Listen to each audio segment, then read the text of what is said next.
mucjisaa timidoo masiibaa nagaadhe waa marin habawnay noo miciin allahayo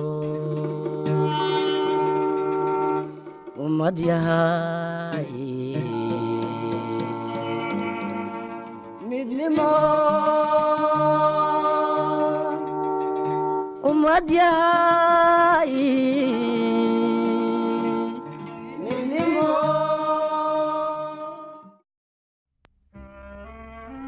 14 Oktoobar waxay ummadda Soomaaliyeed u ahayd maalin madow boqolaal ruux oo dad shacab ah ayaa la laayay lana dhaawacay malaayiin hantina waa la burburiyay ilbiriqsi gudaheed kadib markii al-shabaab ay gaari xamuul ku qarxiyeen isgoyska 14 Oktoobar ee Kizobe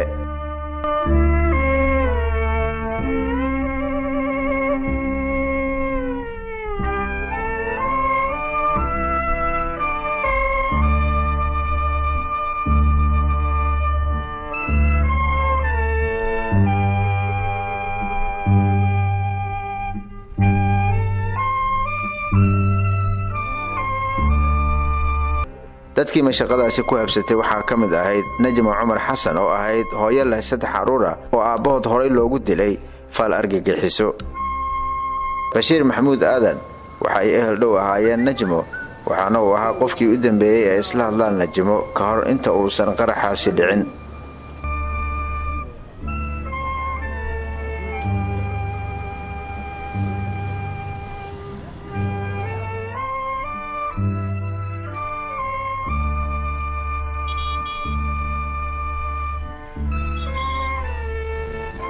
qalabka jamaciyad baan meel soo raacnay aniga yar kale iyo ayadaas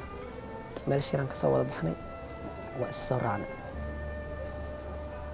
waxaan imaanay yarkii kale waan wadnay gurigiisaan geynay markaan ka soo laabanay xidhad aniga bari galab waa galabka sabtidii ka hadlaysaa bari galab insha Allah waa israacayna aniga adiga iyo Cabdi Naasir meel baadan hadduu Ilaahay yiraahdo waayahay adiga waan kala tagnay marka sidii baan maalinta ku kala maqnaan markii la maray 8 saac bay soo wacday wali 8 saac iyo 20 inay head baan jeclahay bay soo wacday waxay dhahday waan ku soo marayay 10 saac meel baa aadanay is diyaari ana marka Ilaahay markiis marka dan kama gelin hadii qof dumar oo shaqay jirtaaba isla ciyaar iyo waxaan iska dadaawasha iska galay way soo wacday telefoonka ka qaban waayay ana arkay wicitaankeeda waan wacay waxaan rabay suuri ciyaar baan daawanaya ku yiri عادة waxaan ka soo socdaa kuriyo hooyooyinka oo ku soo maray saaro insha Allah hay markii salaad baan galay marka salaad baan tukanay telefoonka qaban way dhaaftay u gudubtay waan waay xad awriya su'aalaha ka wadmay telefoonka ma iga qabtid aniga waa markii labaad saaro bay salaad baan tukanay ku ri Allah oo ku imaan xagee joogta waan ku dhaafay yar baan meel geenaya haddana soo baan joogaa markaas home baa ka yiri home fara badan soo baan jooga anaa ku soo maray way markii aniga is diyaariyay inaan musqusha galan soo qabiso waxaan damay waxa kadib qarax yaa yeeray kulli aan hadda si aaminsanay qof waa ina ugu dambeeyaan jeclay laakiin kulli daqiiqada waa jireen waa dhici karta qof kale inuu la hadlo sida caadiga ahayd Najmo iyo qoyskeeda marka qarax magaalada uu ka dhaco waa isla hadli jireen laakiin 14 Oktoobar waa ay ka duwaneyd markii qarax uu dhacay telefoonkii ayay iska waayeen waana arrin ay la wadaagaan dad badan oo magaalada degan xilliga dhibaatada ay jirto maalmihiin inta joogto xamal inta badan oo qarax dhacay wana soo wici jirtay waxay dhigi jirtay waan fiicanahay yaa liiwilwilin anaga ka soo joogaa waa imaanaya maalinkaas wallahi ma ana arkin wax wicitaankeeda ah qaraxina uu dhacay ana waa wacnay because qarax dhacay guriga dhan baata anaga wana la gariir waa yaabnay walaashnadana waa maqanta waa wacnay telefoonkeeda wacnay America uu soo booday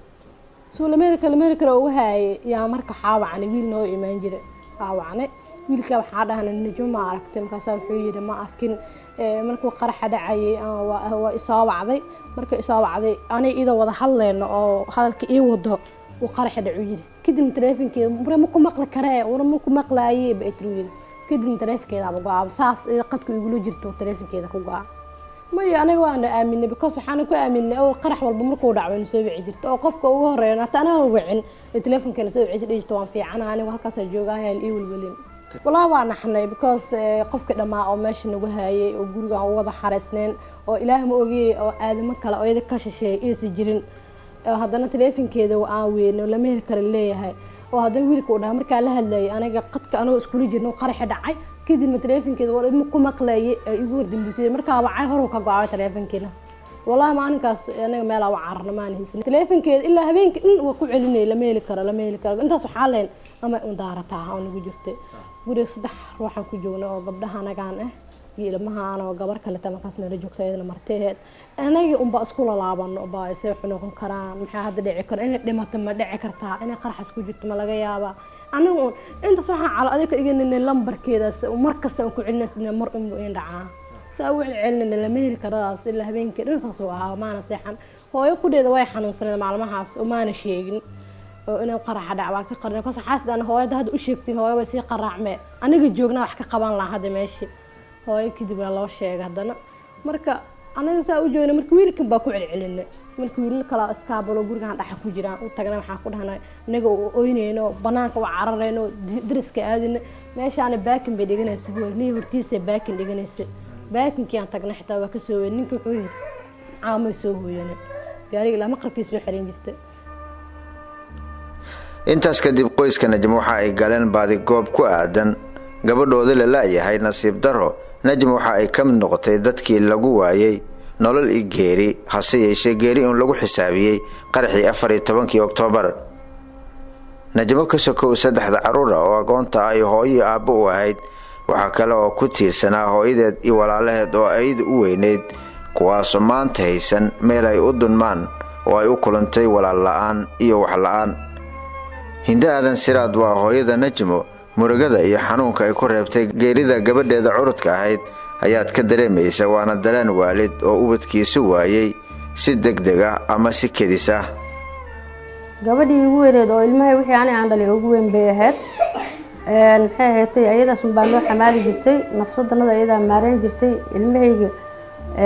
kala bar ayada ii heysay oo noloshooda heysay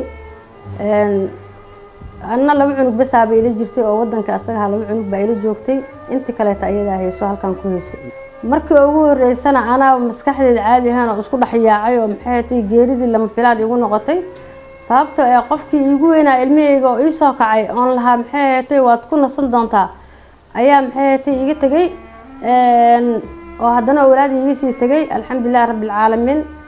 مركز أسلال جد أنا ومركه أسكت حياة أو مسكحة ذي بإنسان عادي هنا markii dambeetana ilaahay baan u noqday geerida inay xaq tahay anna ay sugayso la kala hormarahayo waxaas oo dhan baan aaminay salaadooyin sunnaha iska tukaday ilaahay baan iska tala saartay maxay tahay maskaxdeedina caadi igu soo noqotay wallahi qof noocaas uu ahaa aan ku dhihi karo ma aha qof adduunyo loo sameeyayna ma aysan ahayn qof qaali ahayd qof baari ahayd qof maxay ahayd macquul ahayd daadeedii iyo kartideedana wax islaha ma laha ma islahan daadeedii iyo kartideedana isma lahayn qof ma sha Allah uu ahaa 25 sano jirtay 25 sano ha jirtay 10 sano maantay jirtay aan dhan way kaafisay marka kulli ilaahay baa iga jeclaystay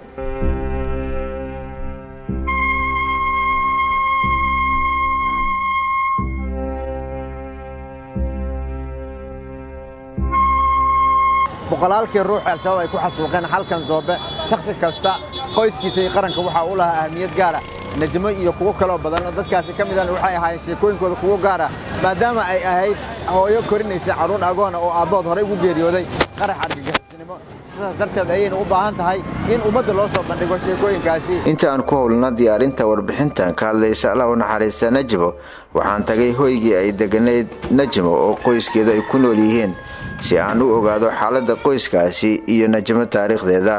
waxaana dadkii aan la kulmay kamid ahaa wiilka u weyn ilmaha Najmo ay dhashay oo ay da'diisu tahay 9 jir Najmo ilaahu naxariisto way dhimatay qarax Zoobe ku dhimatay anuu intii dhimatay ma aamino baawaas dhay maskaxday marka dambe maxal la wada waa dhimatay kasoo ilaa samir iimaan ilaahay ka siiyay wallahi qarax dadkii sheegay wariyaashay leeyahay abahan aad أبيسك قرح أنتو كلين طالع. قرح ماشي أو وتلدا. ماشي حال كذا هذا دوك واسك عريض اسكاير درنا لكن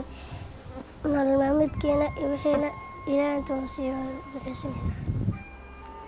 najmo cumar xasan waxay ahayd gabar howlkar ah islamarkaana shaqadeeda ku firfircoon lehna hami sare, hase yeeshee cadowga al-shabaab ayaa isku horgudbay yoolkeeda. waa kan Bashiir oo arrintaasi inooga sheekaynaya. marka ayada kulley inta badanna dowladday bay ku dhex jirtay najmo dowladda inta badan isaga dhex jirtay hamigeeda inay ilmahaas koriso, hooyadeedna ayada ileen u weyn curad u ah wiilna u ahayd, inay hooyadeedna say ku garab qaban kartay ku garab qabato hamigeeda ilmahana nolol fiican waxbarashada hadda waxbarashay geeri rabta inta ilmaha ka hor heerta inay waxbarashada meel iskool geysa xanaano xanaano ciyaalka ugu xanaanaystaan oo ay wax ku bartaan. marka kulley wixii ka horreeyay xanaanada way geysan lahayd, laakiinse wixii baan isugu aadin. marka hadda hamigeeda waxay inay kulley carruurtan korsato. najmo cumar xasan waxa ay ka tirsaneyd ururka haweenka qaranka Soomaaliyeed, waxayna u qaabilsaneyd ilaalinta iyo ka warqabka carruurta agoonta iyo kuwa danta yar. taasi ayaana muujinaysa in najmo ahayd qof qaran. bilan bile maxamuud oo ay najmo isku shaqo ahaayeen ayaa ka mid ahayd dadkii aan la kulmay. najmo waxay ahayd gabar agaasimo ka ururka haweenka qaranka, waxay nagu soo biirtay adiga 1 sano ka hor ayay nagu soo biirtay. waxay ahayd gabar u doodo xuquuqda ciyaalka ayay ahayd. wallaahi haddaan kaaga sheekeeyo taas run ahaantii gabadhaas waxay ahayd gabadha aad ugu firfircoon shaqadeeda. gabar waxay ahayd runtii higsanayso in ay maaragtay horumar ay gaarsiiso ciyaalka Soomaaliyeed ee ku dayacan wadooyinka. ayada noo qaabilsaneed arrintaas. maalin walba waxay ka keeni jirtay warbixin carruurta daadsan wadooyinka oo aan haysan xuquuqdooda. gabadhaas run ahaantii mar walba waxay ku taami jirtay inay carruurta Soomaaliyeed aan hooyadana lahayn aabahana lahayn ama aan kuwa aan awoodin inay maaragtay carruurtooda ay xanaaneeyaan sidii ay maaragtay ku gaarsiin lahayd aqoon iyo waxbarasho iyo maaragtay xanaaneyn sida ay ku gaarsiin lahayd ayay maalin walbeetaba ayadoo ururka haweenka qaranka ugu shaqeynaysa frontier oo maxay ahayd toole gaarigeeda ayadoo wadato ayay ku keeni jirtay carruuraha midkii xanuunsan isbitaalada ayaan la tigsan jirnay. run ahaantii gabadhaas kama sheekeyn karo waxa ay qabatay intana laguma soo koobi karo. saddexdan carruur maanta waa agoon iyo rajo. aabbahood maxamed tabane cabdi waxa uu ku geeriyooday qaraxii 25kii bishii Janaayo ee sanadkan ka dhacay hotel Dayax ee magaalada Muqdisho. inkastoo labada waalid ay horay u kala tageen intii ay noolaayeen, haddana dhibanaha koowaad ee maanta u baahan maciin waa carruurtan oo labadoodii waalid si xaqdara loo dilay. maxamed tabane cabdi oo ah aabbaha dhalay saddexdan carruur ayaa sida ay noo sheegeen ehelka najmo waxa uu magaalada Muqdisho u yimid inuu carruurtiisa soo booqdo, hase yeeshee uma suurtagelin inay sidaasi ay dhacdo. waxaana uu ka mid noqday dadkii ku baxay gacmaha al-shabaab ee uu ka qubanayo dhiigga dadka Soomaaliyeed ee abaryada ah. sidaas ayayna ku waayeen aabbahood carruurtan.